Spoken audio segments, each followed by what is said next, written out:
You're listening to From Pain to Possibility with Susi Hately. You will hear Susi's best ideas on how to reduce or even eradicate your pain and learn how to listen to your body when it whispers so you don't have to hear it scream. And now, here's your host, Susi Hately. Welcome back. I'm so glad you're here. This episode is dropping during the week between Christmas and New Year's, and I'm so happy that you are tuning in for this breathing series that I've created for you to really help you to settle, to relax, to rejuvenate, and just to breathe. So here you go, my New Year's present to you. The 3 exercises that I have in store for you are, first of all, noticing your breath. Then we'll move into a relaxing breath, and then into what I like to call reversing the perception of your breathing.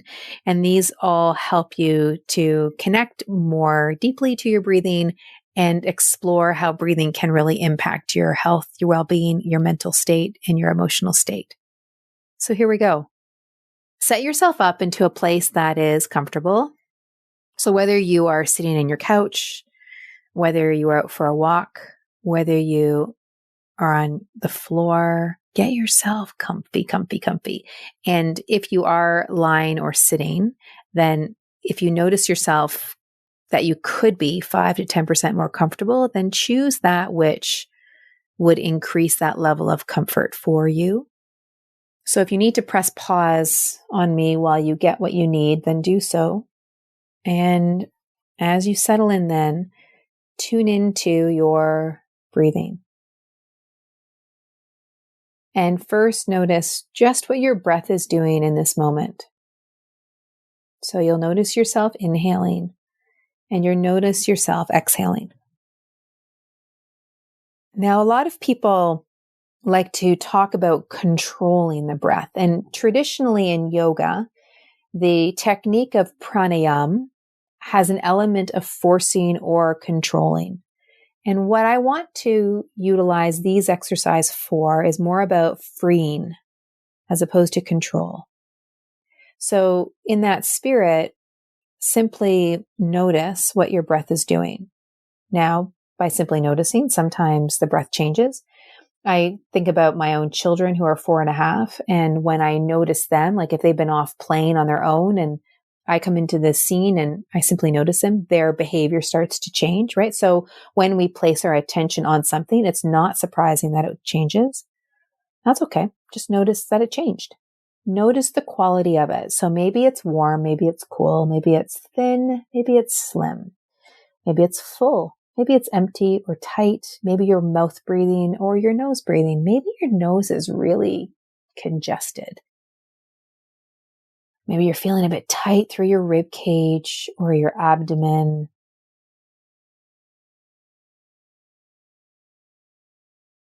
However it feels, what do you notice about your breathing? You can even go so far as to feel the phases of your breath. So the inhale, the air comes in. The exhale, the air goes out. Typically, there's a pause at the top of the inhale and a pause at the bottom of the exhale. You might have a pause, you might not have a pause. It's noticing if that exists and just to see the baseline for what your breath is. I don't tend to teach people about the right way of breathing. I have my druthers about diaphragmatic breathing or belly breathing, and I spoke a little bit about that on an earlier episode around breath and bloating. We'll put that episode in the show notes if you want to go there. More what I want you to play with is your own personal subjective experience of what it is to breathe.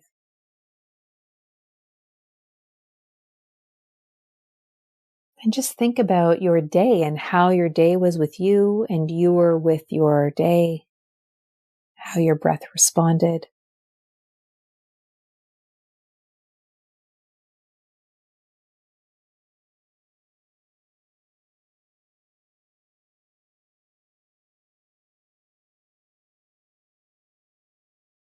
Okay, so now what I'd like you to play with is tune into your inhale and your exhale. And I even did this when I said to tune into the inhale first and then the exhale, because we typically consider the inhale comes first and then the exhale comes second. And we enter into the world with this great inhale and we exit the world with an exhale. So it makes sense that we have this perception. But to play around, we're going to think about the exhale leading the breath and the inhale following that.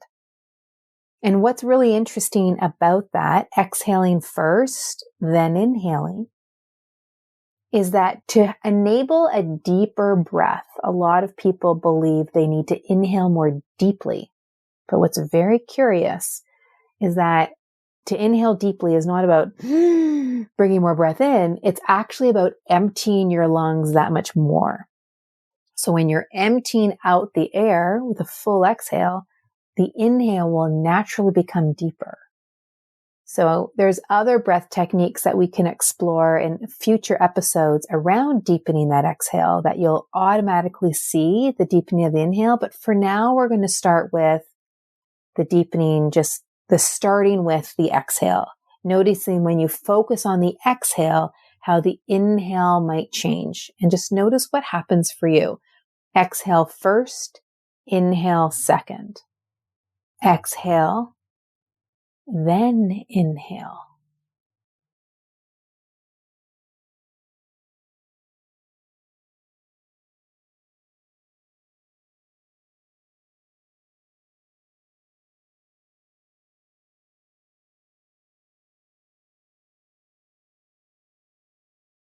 The exhale has a component of letting go to it.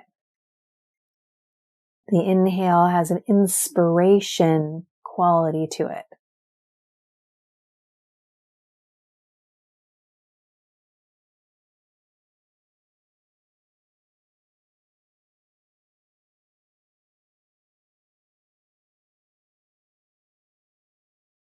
Okay, so now let that idea go and just let your natural breath, no technique, just let your natural breath emerge and notice if there's anything new or different about how you're breathing.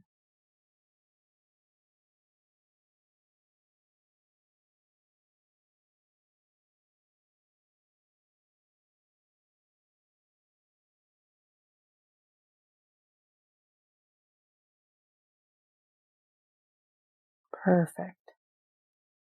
Okay, so now we're here with the inhale and the exhale, and we're going to add in a mantra, which is really a very short 2-word phrase.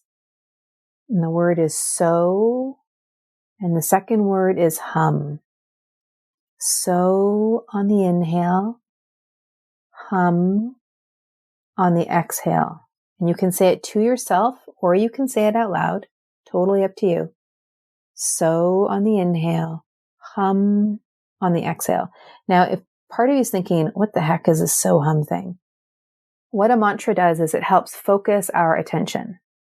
So is I, hum is am. So if it makes more sense for you to say, I am, so hum, either or works. So inhale is so or I, exhale is hum or am.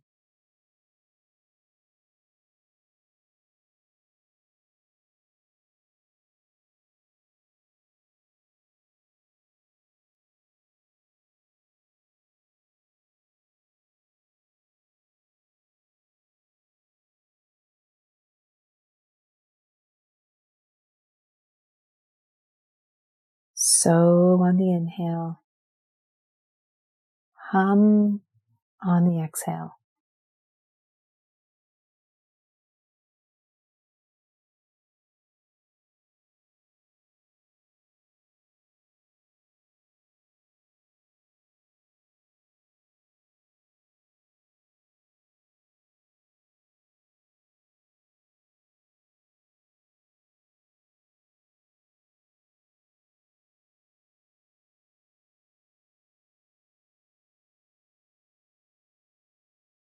Let's take 4 more cycles.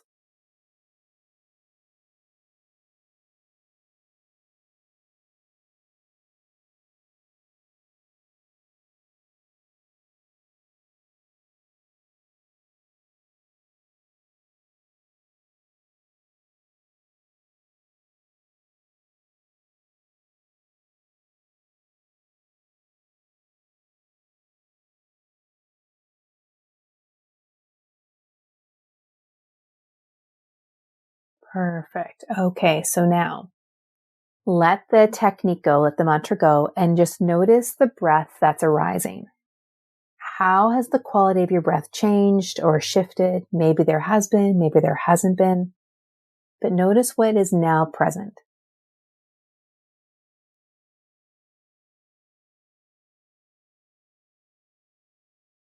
What's amazing about breathing exercises is you can truly do them anywhere. Of course, if you're driving and you're walking, keep your eyes open. But there's something so simple, they're free, and it's a way to help you reconnect to yourself, to help you quiet your mind, help you clear out some of that mental clutter, and to tune into the wisdom of your body. So if one of them or all three of these really worked for you, then use them all. If one of them really didn't resonate, then ditch it and work with the ones that did. The key is to work with that which resonates the most with you and to support yourself in your own growth, in your development and evolution.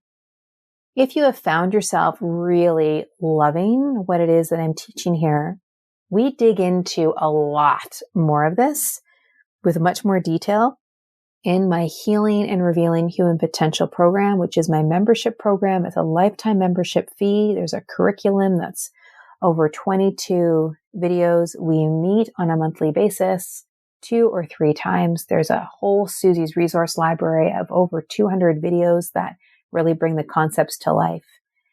The community of people are all on purpose in terms of understanding how their symptoms are really messengers.